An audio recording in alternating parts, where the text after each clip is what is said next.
Chapter 4, the 4 fundamentals of ball flight, low hands at impact. This area is so seldom talked about that I just feel like maybe only the top few instructors and some of the greatest players really actually understand this fundamental. And there are some really good visuals in the ebook, I think, that are really going to help you understand this one. There's not a whole lot more I can do than just explain it and why it's so important. But when we look at the modern golf club, it's so obvious that the club has been designed and has changed in the last 20 or 30 years to improve the golfer's bad shot or miss hit. And that's great. We want that. We want to be able to miss a shot and have it turn out great. But if we had a club that actually kind of asked us to make a good swing, we might be more prone to make good swings, or we might in our practice be getting better each time versus allowing for such mishits. And the real big differences in golf clubs over the last 20 years have really just been in club head design and the lie angle and the loft of the golf clubs. Now, I can't do anything about the fact that manufacturers are strengthening golf clubs, moving centers of gravity, and making the ball fly higher and farther than they ever have. Most people are pretty happy about that. But the lie angle of your golf club does not have to be so upright.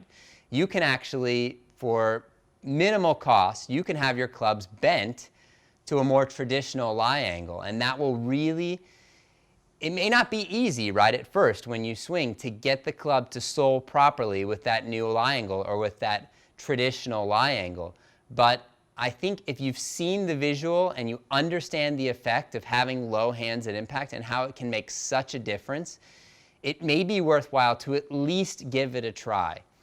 In my own game, I play an iron that has 60 degrees. My lie angle on my 6 iron is 60 degrees. If I measure a modern 6 iron, I'm going to get anywhere from 62 to 64 degrees of lie angle change.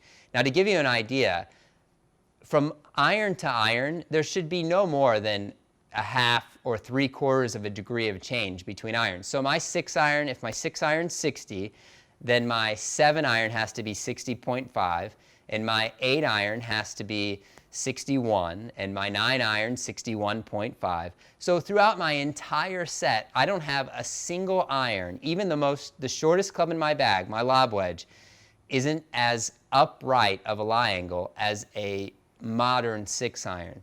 So my hands aren't as high with a wedge, my shortest club in my bag, my hands aren't as high with a wedge as the modern golf club is asking you to be with your 6 iron.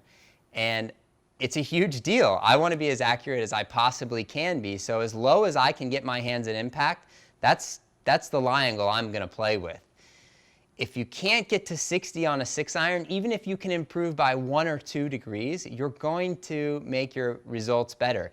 Just that slight change is going to make any twisting that you have or any rolling that you have of the club face, it's going to be a launch angle change versus a directional change, or more of a launch angle change versus a directional change. So you have to be aware of that, and you should absolutely, before you hit again, at least try to find one club that has a traditional lie angle, get it to the range, and work on getting your hands in a little bit lower position at impact, because it's a huge difference. Some of the best ball strikers that ever lived had the lowest hands, and it's not a coincidence. The best players get their hands in a low position at impact because that's how you hit straighter shots. So give it a try. I think it's going to help. If you can just get comfortable with a little bit lower hands at impact, you're going to see straighter shots.